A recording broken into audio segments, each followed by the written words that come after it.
Hello दोस्तों, मैं Satyendra nosy हजूरी सुन रहे हैं। शंभू बॉर्डर पर चल रहे किसान आंदोलन में शामिल जिला गुरदासपुर के 70 साल के किसान ज्ञान सिंह की शुक्रवार सुबह इलाज के दौरान सरकारी रजिंद्रा अस्पताल में मौत हो गई। जानकारी के मुताबिक आंसू गैस के गोले का धुआं चढ़ने की वजह से बुजुर्ग किसान की तबीयत बिगड़ी थी। पहले उन्हें एक प्राइवेट हॉस्पिटल में दाखिल कराया गया, जहां से उन्हें बीमार रात राजेंद्र रेफर कर दिया गया था।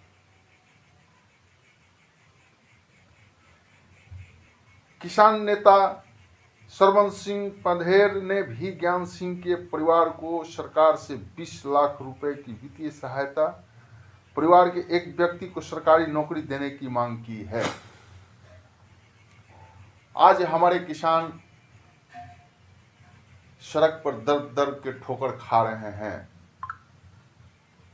हमारी हरियाणा सरकार और भारत सरकार इन लोगों के साथ अब असंवैधानिक व्यवहार कर रही है।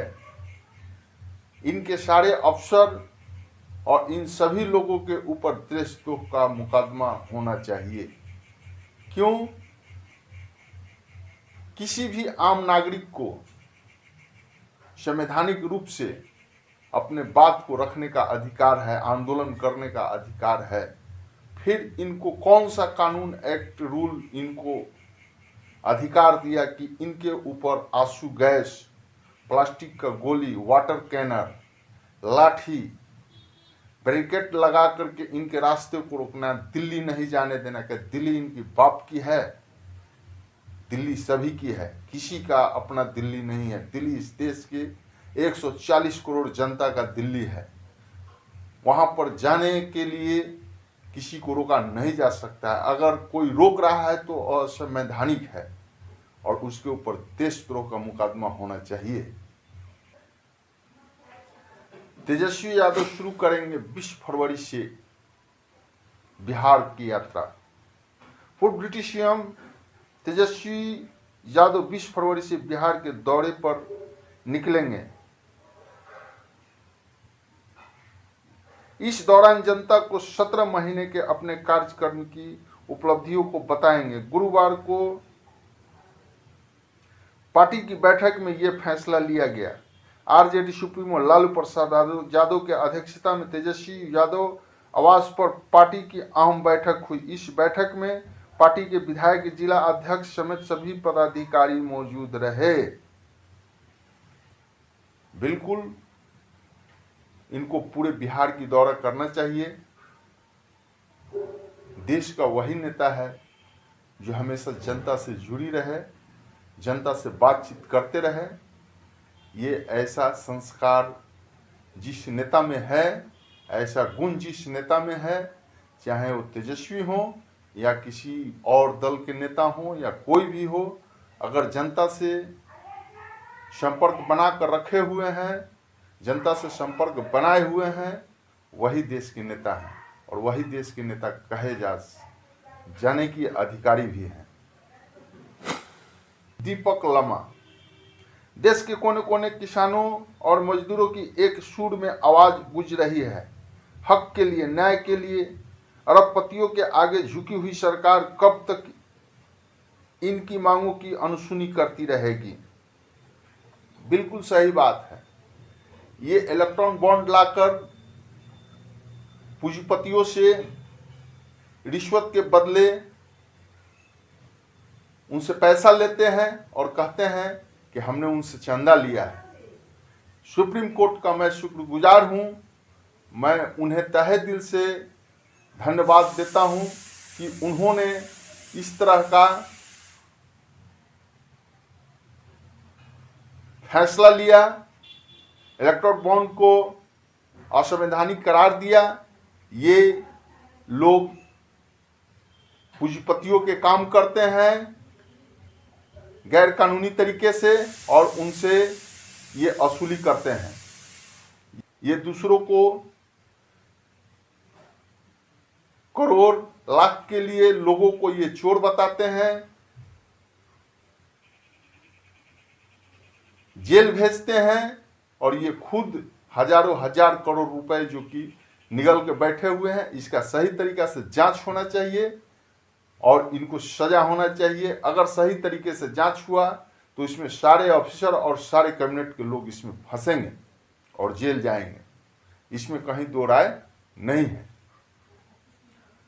और किसान की बात सुनने के बजाय उनके ऊपर लाठी, वाटर कैनर,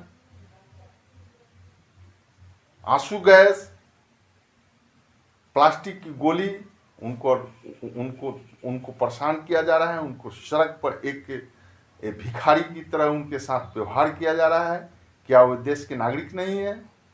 देश को उन्होंने अपने खून पसीने से सींचा है, देश को आगे बढ़ाया है और ये कहते हैं कि हम देशभक्त हैं और ये लोग कहते हैं कि ये देशद्रोह है।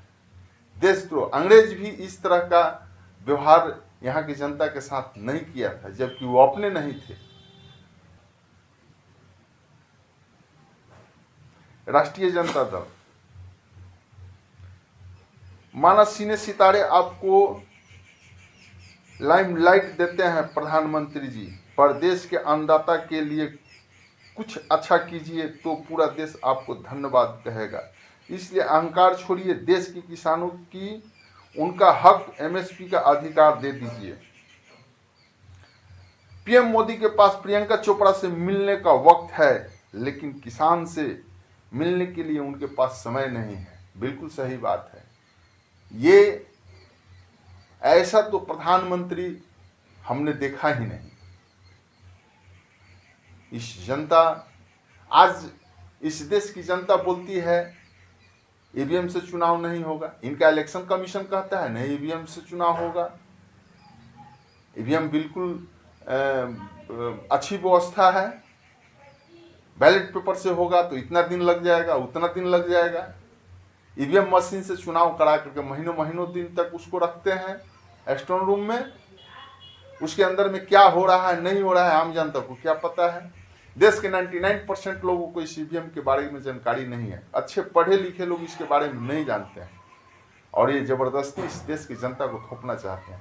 ये ईवीएम की सरकार है, इसलिए ये किसान की बात नहीं सुन रहे हैं, आम आदमी की बात नहीं सुन रहे हैं और ये नहीं सुनेंगे। जब तक ये ईवीएम नहीं हटेगा तब तक इनका कोई उपाय नहीं है, कोई इनका इलाज नहीं है। अगर इनका इलाज है तो ईवीएम है, ईवीएम हट जाएगा, इनका सारा बीमारी खत्म हो जाएगा। देश के किसान परेशान हैं, युवा बेरोजगार हैं, आम आदमी आशाहीन है तथा हर वर्ग के असहजता एवं असुरक्षा का भावना है। एमएसपी देश के किसानों की एक उचित मांग है जो उन्हें कृषि में बनाए रखने के लिए न्यूनतम आवश्यकता है। देश की इस सभी मांगों में अपनी भागीदारी दर्ज करने, देश के नागरिक की हर मांग में अपनी आवाज बुलंद करने आज सासाराम कैंप मूड में आयोजित भारत जोड़ो न्याय यात्रा में शामिल हुए तेजस्वी यादव। बिल्कुल युवा हैं, अच्छे काम कर रहे हैं, हर जगह इनकी जनता प्रशंसा कर रही है, अच्छी बात है। इसी तरह से आप लोग लगे रहिए, काम करते रहिए। आप लोग युवा हैं, आप लोगों से इस देश को बहुत सारे आशाएं जुड़े हुए हैं। उन आशाओं पर खरा उतरिए, आप लोग उनके हर एक दुख सुख का भागीदारी बनिए। दिलीप मंडल, जब तक भारत के मुख्य प्रवचन वार्ता चंद्रचूड़ अपना बच्चे को हिंदी मीडियम स्कूल में नहीं पढ़ाते हैं तब तक हम मानने वाले नहीं हैं। बिल्कुल सही बात है। इस देश में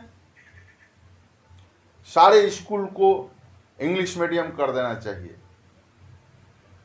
जो शिक्षक सरकारी स्कूल में 1 लाख 1.5 लाख रुपए का मंथली तनख्वाह उठाता है, उसका बच्चा जो कि प्राइवेट स्कूल में जाता है पढ़ने के लिए 10,000 15,000 रुपये जिस टीचर को मिलता है, 5,000 जिस टीचर को मिलता है, 10,000 रुपये मिलता है, उस टीचर से पढ़ने के लिए भेजता है। लेकिन 1.5 लाख रुपए जो 1 लाख रुपए जो टीचर शिक्षक जो तनख्वाह ले रहे हैं, पैसा ले रहे हैं गवर्नमेंट से, उस स्कूल में अपने बच्चे को नहीं पढ़ाते हैं। एक शिक्षक की ये स्थिति है।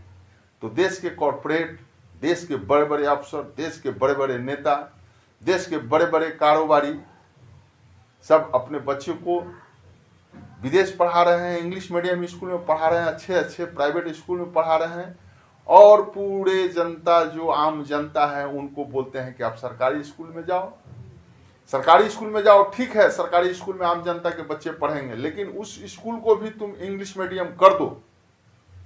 बच्चे सिलेबस से पढ़ते हैं। क्या इससे क्या अच्छा पढ़ाई होता है प्राइवेट स्कूल में? नहीं होता है। लेकिन सिलेबस नहीं है, सिलेबस वहां पे इंग्लिश मीडियम है, यहाँ पे हिंदी मीडियम है। हिंदी का कोई महत्व नहीं है। आप बिहार से निकल जाइए, यूपी से निकल जाइए, हिंदी का कोई मतलब नहीं है। फिर वहां पर एक स्टैच्यू के बराबर आप हैं।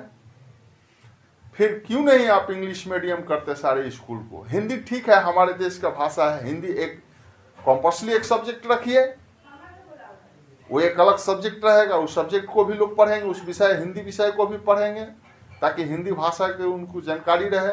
हिंदी उनका राष्ट्रभाषा है, इसको वो इसलिए वो अपना पढ़ें वो। लेकिन जो इंटरनेशनल लैंग्वेज है, जो दुनिया का भाषा है, इंग्लिश है, उस भाषा को क्यों नहीं पढ़ाया जाता है? उस भाषा के माध्यम से पढ़ाई होना चाहिए, शिक्षा देना जरूरी है। स्कूलों में इस सिलेबस को लागू करना चाहिए, इसको आदेश देना चाहिए। जो भी कोई शिक्षा का व्यवस्था को संभाल रहा है इस देश में, उसको मेरा निवेदन है कि सारे देश के स्कूल को इंग्लिश मीडियम किया जाए, ताकि गरीब अमीर सभी के बच्चे इंग्लिश पढ़ सकें।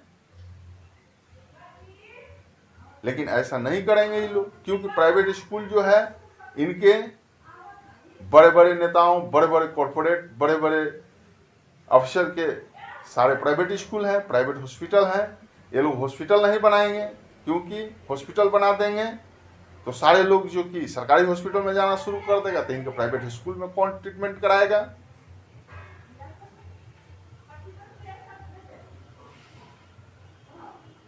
धन्यवाद।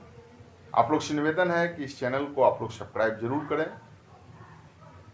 हमारे साथ बने रहने के लिए हमारे इस नो जी हजूरी चैनल को सब्सक्राइब जरूर करें। धन्यवाद।